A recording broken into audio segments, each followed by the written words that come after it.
Kalian pakai buku Pindik Robert, oke, sebagai referensi. Saya lihat sudah memenuhi atau belum kurvanya. Oke, jadi kita kurang lebih sudah ya. Bisa digeser ke bagian atas, penerimaan perusahaan, jenis perusahaan ini juga hampir sama. Nah, RPQ kan tadi sudah ya kita bahas. AR.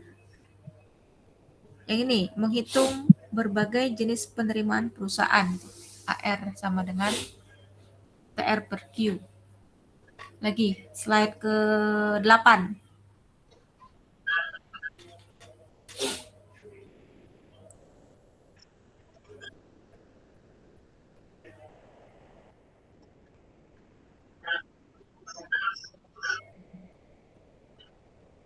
Ya, oke. Ya, ini sebagai contoh studi kasus ya dari Pindik Robert. Oke, sebelumnya saya mau menyampaikan ya tentang laba. Sebentar, PPT-nya mana saya punya. Ini mau mencocokkan saja atau nanti bisa ditambahkan secara ini ya, secara di PPT-nya. Oke. Laba perusahaan ini merupakan lanjutan dari biaya produksi, gitu ya teman-teman. Jadi penerimaan, total revenue, ya, kemudian average total revenue, ya, dari total penerimaan hasil penjualan, kemudian rata-rata penerimaan dan marginal revenue. Tapi yang merubah istilahnya adalah konsep dari revenue-nya. Ya, kalau tadi kan cost tentang biaya dan sebagainya. Jadi bagaimana kita melihat dari yang namanya perusahaan, ya, akan selalu memperoleh keuntungan. Sebagai contohnya dia harus menganalisis dua hal. Ya, pertama harus melihat biaya produksi. Kita sudah bahas tadi biaya produksi ya, yang harus dikeluarkan harus diperhitungkan sedemikian rupa sehingga dia tetap bisa memaksimalkan keuntungan. Jadi kalau misalnya tadi untuk mencapai skala ekonomis ya, misal tadi dari apa tadi marginal revenue-nya dengan perhitungan delta TR per delta Q ya, ada biaya apa namanya hasil penjualan marginal itu harus sama dengan biaya marginalnya. Itu adalah kaidah yang paling utama ketika produsen ingin mendapatkan keuntungan maksimum. Saya bicara konsepnya dulu ya sebelum ke diskusi. Ya, jadi yang pertama ya adalah untuk memaksimumkan keuntungan ya sebagai produsen ya, yang pertama biaya produksi, kemudian hasil penjualan dari barang yang dihasilkan. Dua hal ini yang paling utama. Ya, sehingga nanti keuntungan atau profit kita selalu memperhitungkannya dari selisih antara penerimaan dengan biaya. Nah, kalau dalam jangka pendek, ya, kalau dalam jangka pendek, produsen itu bisa memaksimalkan keuntungan dengan membandingkan apa? Hasil penjualan dia ya secara total dengan biaya total. Ya, kurang itu TR dikurang TC. Nah, itu pertama mau kita tahu kita profit atau tidak. Itu hal yang pertama. Kemudian yang kedua, kita bisa menunjukkan keadaan ketika marginal revenue-nya sama dengan marginal cost. Ya, itu adalah syarat yang kedua. Dalam jangka pendek gitu ya, harus dicatat itu dalam jangka pendek. Nah, kemudian perusahaan yang sebagai contoh, jangka panjangnya belum ada saya masukkan di sini. Oke, sebentar. Oke, jadi dalam memperhitungkan yang namanya penerimaan, hasil penjualan, ya kita harus memperhitungkan dulu biaya marginal, biaya rata-rata, biaya berubah rata-rata, lalu harga per unitnya berapa, ya sehingga kita bisa simpulkan hasil penjualan dengan perkalian antara harga dengan output, ya kemudian hasil penjualan rata-rata dengan total revenue per output dan marginal revenue-nya. Ya, itu sebagai rumus yang masih dasar gitu ya, pembagian, pengkalian dan sebagainya. Saat teman-teman semuanya pasti bisa, masih matematika dasar. Oke, so kalau bicara tentang diskusi tadi, kenapa ada perusahaan yang dia tadi dikatakan apa belum memiliki harga ya belum memiliki harga jual gitu ya. Nah, ini sebenarnya kita mau spesifikkan dulu kenapa dia belum memiliki harga gitu ya. bisa jadi dia masih dalam tahap pengembangan produk, ya, masih tahap pengembangan produk, masih belum launching, masih uji coba, tapi model bisnisnya kan tentu dia tidak menggunakan harga langsung, ya. Seperti misalnya dia tidak pakai iklan untuk biaya promosi, ya. Kemudian konsep dari marginal revenue itu tidak bisa kita samakan lagi dengan MR sama dengan MC. Ya tidak bisa kita hitungkan tentu saja. Ya, tapi dalam teori ekonomi ya terapan ya mikro terapan ya kita ganti konsep harga tadi dengan nilai. Ya, nilai ekonomisnya berapa? Ya. Jadi pendekatan yang akan kita pakai ketika perusahaan itu belum memiliki harga sama sekali atau kita bilang masih pre-launch gitu ya, seperti produk digital ya, tadi menyambung juga dengan pertanyaan dari kelompok sebelumnya ya tentang game, aplikasi yang itu kebanyakan masih diuji coba secara gratis. Ya, jadi belum ada skema monetisasinya gitu ya, belum ada iklan, belum ada subscription dan sebagainya. Jadi solusinya apa ya? Kita tidak bisa menentukan marginal revenue dan marginal cost untuk maksimalkan laba itu. Ya, karena tadi MR-nya sama dengan 0, tidak ada pendapatan tambahan dari user tambahan dan marginal cost-nya juga sama dengan 0. Ya, profitnya tentu saja negatif, ya tidak bisa kita hitung juga. Tapi tetap fixed cost-nya juga besar. Ya, kalau perusahaan-perusahaan yang tadinya belum launching untuk harganya.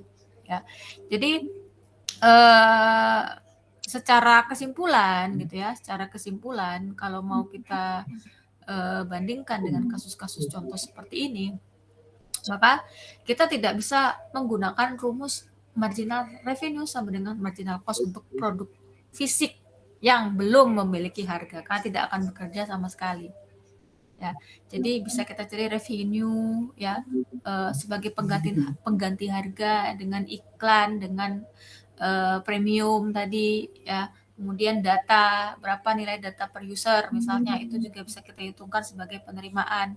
Jadi bukan kita hitungnya marginal revenue per user, bukan output. Nah, kalau perusahaannya itu bentuknya digital yang dia bukan bentuknya output, gitu ya. Kemudian hitung juga marginal cost-nya per user. Ya, ini kalau kasusnya ya, kalau perusahaannya saat ini tidak memiliki harga. Sebagai contoh saya kasih perusahaan-perusahaan digital tadi. Ya, jadi yang terpenting apa? Kalau produknya dikatakan dia masih 100% gratis atau tidak punya harga tadi, ya tanpa monetasi apapun, ya maka tidak ada marginal revenue yang juga positif. Karena tujuan perusahaan kalau dia seperti ini, ya awalnya dia bukan profit kan? Ya, tapi apa? Dia mau menumbuhkan usernya dulu, ya pengguna, ya. Kemudian mau validasi produk sebelum launching, sebelum dia punya harga nanti harga jual, gitu ya. Jadi biasanya perusahaan-perusahaan startup juga seperti ini. Ya dia tujuannya bukan memaksimalkan harga. Ya, dia tes dulu ya secara gratis tanpa monetasi ya. Jadi kita bisa lihat tidak ada kita tidak bisa menentukan marginal revenue-nya itu positif atau tidak karena tujuan awalnya ya dia bukan profit tapi pertumbuhan dari usernya sebagai contoh. Gitu ya. Itu yang saya tambahkan untuk contoh kasus seperti itu ya. Meskipun ini banyak juga terjadi secara implikasinya ya dari berbagai studi kasus nyatanya ya. Tapi ini kasus yang juga cukup menarik juga ya untuk kita kaji ya bagi perusahaan yang memang dia sama sekali belum memiliki harga, tapi kita sudah kenal duluan dari perusahaan tersebut. Ya lain dari untuk contoh Amazon tadi. Ya kalau Amazon kan dia memang perusahaannya sudah besar dari kita tahu strategi dia, keuangan dia seperti apa ya. Jadi asumsi-asumsinya ya keuntungan misalnya Amazon ya misalnya tidak lagi nol kita katakan ya justru sebaliknya secara penghargaan gitu ya dia sudah mencapai rekor laba tertinggi ya dalam sejarah perusahaan di Amerika lah sebagai contoh ya. Namun kalau dikatakan dia tidak mengambil keuntungan jangka pendek gitu ya demi pertumbuhan jangka panjang ya kan sekarang investasi apa sih investasi yang perusahaan itu kan lebih kepada R&D sekarang ya research and development. Nah dampaknya misalnya kita udah riset ya riset itu kan dananya besar sekali ya dana untuk pengembangan produk atau apapun itu misalnya bisa ratusan juta sampai miliaran ya. Jadi ketika dia tanam investasi tersebut dia kan tujuannya nanti ke jangka panjang ya logistik juga, infrastruktur. Ya percuma kita mau distribusi ke besar-besaran sampai ekspor, tapi kita belum punya infrastruktur logistik yang bagus. Ya, sebagaimana ada pusat pemenuhan pesanan di global di seluruh dunia. Nah, jadi situasi terkini ya kalau mau lihat data-datanya perusahaan Amazon ya kalian bisa cek ya di Google tuh sudah banyak sekali margin dia berapa pertumbuhannya ya kemudian eh, laporan keuangan yang terbaru ya dari tentang profitabilitasnya perusahaan Amazon seperti kita mau lihat bahwa sekarang setelah pertanyaan kuncinya dia kan sudah dapat skala ekonomi nih ya investasi masa depannya ini masih masif. Ya, skala ekonomi dapat, tapi tetap dia ingin mencapai skala ekonomi. Nah, perusahaan apapun, dia mengejar skala ekonominya. Ya, misal dia sudah invest AI sekarang ya, sebagai modal raksasa saat ini, gitu ya. Jadi investasinya ini apa? Sebagai mengamankan posisi dia sebagai perusahaan yang masih bonafit, yang masih terbesar untuk dia mencapai keuntungan yang mungkin lebih dari maksimum. Kalau kita bilang apa keuntungan super normal ya, di atas normal dan sudah sangat besar dia dalam jangka panjang. Ya, margin dia dibanding pesaing lainnya juga dia harus perhitungkan. Ya, jadi kalau kita misalnya perusahaannya hanya satu ya tidak ada pesaing kan kita tidak apa ya seperti tidak punya daya saing ya akan-akan ya pasti orang akan beli seperti di monopoli ya orang-orang pasti akan ke kita gitu karena kita satu-satunya yang punya perusahaan tersebut ya yang dimana produknya unik yang tidak dijual di tempat lain. Nah ya, seperti Amazon ini kan banyak sekali sebenarnya ya di bidang itu. Nah bagaimana dia tetap mengusahakan tadi yang dikatakan oleh jawaban kelompok 5 ya tetap dia harus berkembang ya karena pesaing di dalam bidang ini banyak saat ini. Ya investasi dia apakah bisa menguntungkan lebih besar di masa yang akan datang. Ya, dia mempertahankan itu. Ya, mempertahankan dan membuktikan kemampuannya untuk terus meningkatkan pengembalian dari hasil modal yang sudah dia tanamkan ya sehingga skala ekonominya tetap tercapai atau lebih besar lagi. Ya. Jangan lupa kita juga perusahaan-perusahaan itu selalu mengejar pasar baru. Ya, dia selalu mengejar pasar baru. Ya, mungkin bisa ekspornya lebih luas, ekspansinya lebih luas, tidak hanya di Amerika saja, ya beberapa negara-negara lain dia tetap memasarkan itu keuntungannya.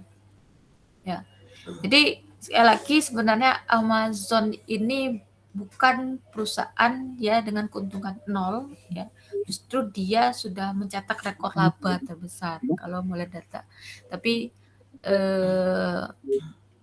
bagaimana dia tetap berinvestasi ya untuk masa depan perusahaan yang lebih besar lagi ya dengan AI kah atau besar skala ekonomi mendapatkan pasar baru ya itu kan butuh pendanaan semuanya returnnya nanti didapatkan apakah sesuai dengan investasinya ya karena kalau setiap peningkatan skala ekonomi bisa menurunkan biaya rata-rata ya sehingga nanti profit marginal kita itu dari setiap investasi baru semakin besar itulah mengapa perusahaan ini terus mengejar namanya pertumbuhan ya bukan karena dia serakah ya atau karena dia ingin tetap mendapatkan keuntungan di atas supernormal ya tapi karena itu dikatakan ya paling efisien untuk dia menciptakan nilai ekonomi itu di dalam jangka panjang tuh kalau kita lihat ya tapi kan kita tetap ya investasi misalnya ya perusahaan-perusahaan seperti Jarum rokok yang di Indonesia ini ya perusahaan rokok rata-rata itu juga dia invest di pendidikan ya misalnya dia memberikan suatu hal yang eksternalitas positif ya banyak beasiswa misalnya untuk pendidikan itu juga bagus ya jadi istilahnya membantu menciptakan sumber daya manusia yang unggul ya melewati apa profit-profit yang didapatkan sehingga itu untuk kesejahteraan bersama juga itu juga bagus sebenarnya ya oke baik kemudian apa lagi tadi pertanyaannya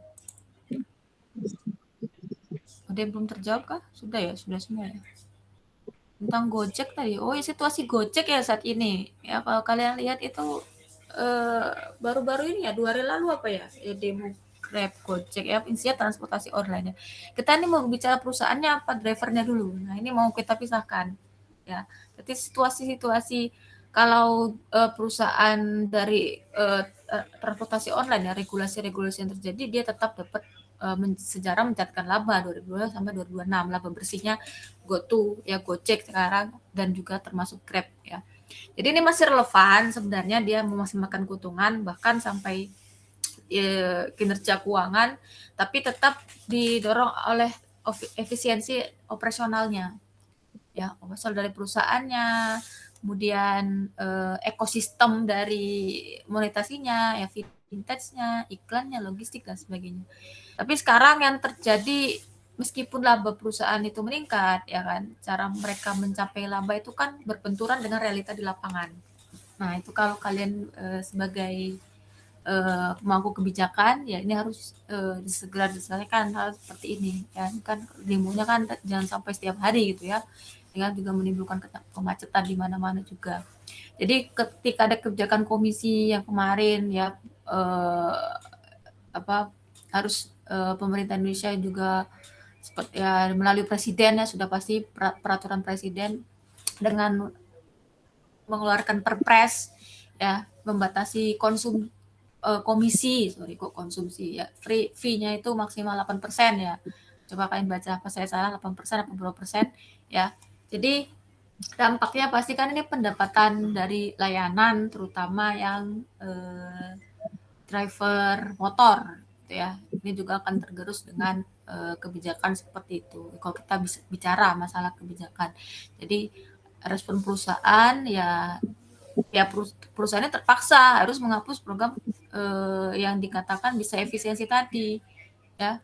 Sebelumnya menawarkan komisi lebih rendah ya, jadi dia menyeragamkan semua skema bagi hasil ya menjadi 8%. Itu respon perusahaan, sehingga memiculah itu gelombang demonstrasi driver saat ini ya, dengan kenaikan tarifnya dinilai tidak, meskipun dia dikatakan sebagian besar ada yang dikatakan tidak naik, meskipun UMR sekarang dan harga BBM-nya sudah naik ya, pengesahan undang-undang transportasi online ya kan, payung hukumnya sampai sekarang nggak jelas tuh ya.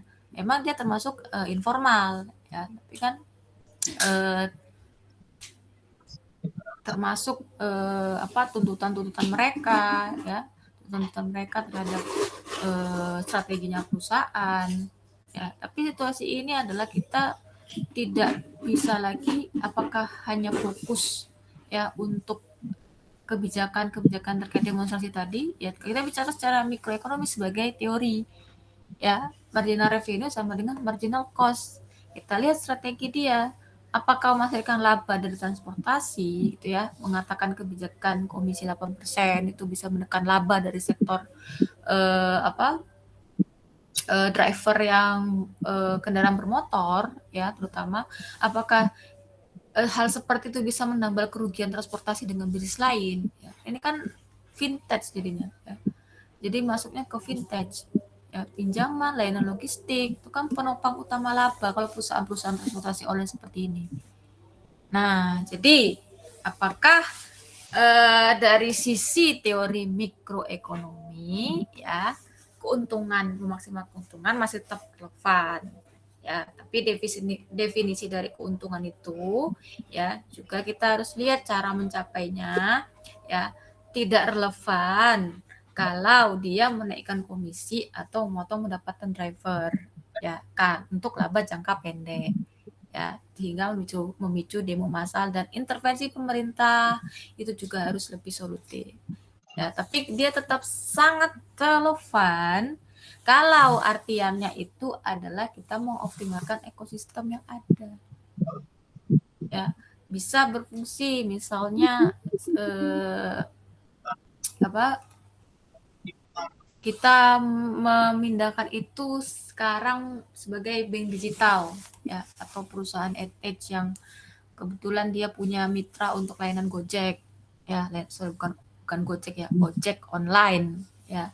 Dia tetap maksimal keuntungan ya, tapi bukan lagi dari pengendara atau ojolnya itu ya, dari pengguna dompet digital atau peminjam dana ya. Itu kalau alternatif ya, kalau alternatifnya kalau kita menggunakan produk-produk finansial atau vintage itu lebih menguntungkan ya. Tapi tetap ada konsekuensi, ada risiko ya, sudah pasti namanya kebijakan ya, pasti pro kontra ya. Kalau udah ya diem semua, tidak ada pro dan kontra ya ini peraturan dalam regulasi yang berjalan tuh hanya di atas kertas saja.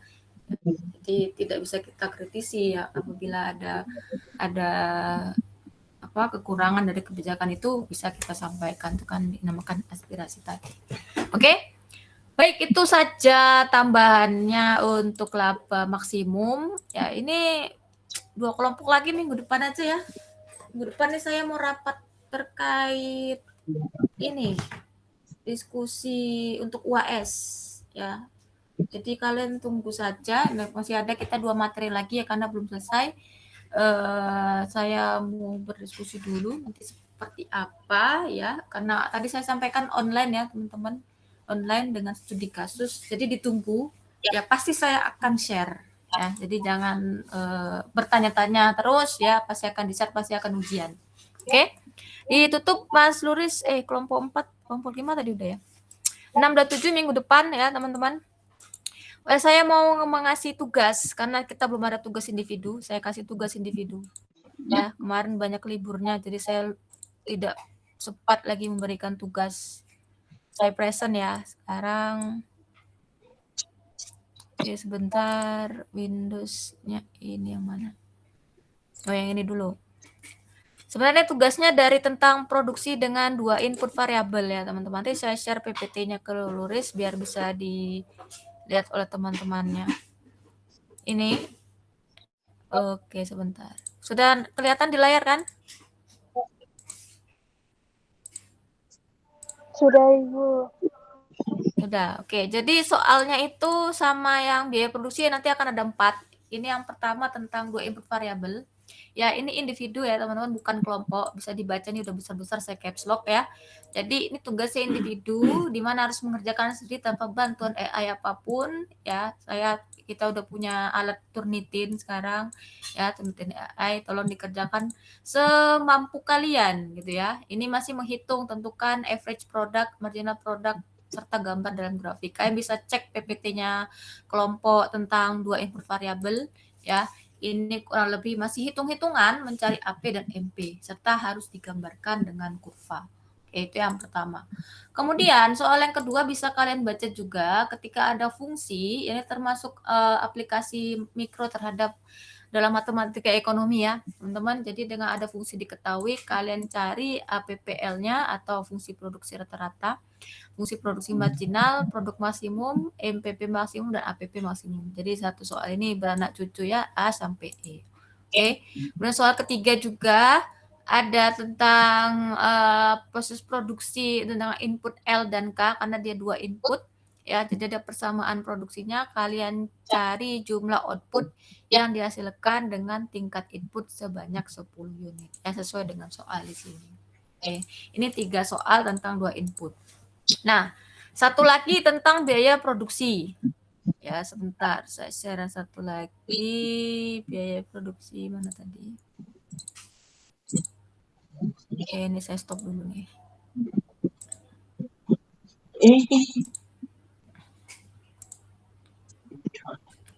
Biaya produksi mana ya? Biaya produksi.